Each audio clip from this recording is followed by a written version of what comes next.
শুভ সকাল বন্ধুরা, সবাই কেমন আছেন? আশা করি সবাই ভালোই আছেন। এই শীতের সকালে আজ আমি দেখাবো যে এক আড়ত থেকে অন্য আড়তে কীভাবে মাছ পাঠানো হয়।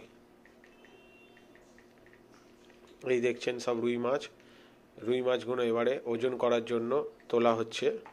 এই পাল্লায় দেওয়া হলো, এবার ওজন হচ্ছে। ওজনের পরে একটি হাঁড়ির মধ্যে সব মাছগুলো দিয়ে দেওয়া হবে।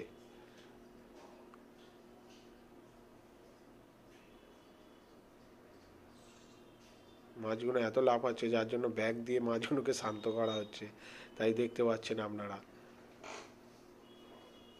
এই গাড়ি লাগানো আছে, এই হাঁড়ির মধ্যে সব ওই মাছগুলো ওজন করে দিয়ে দেওয়া হবে।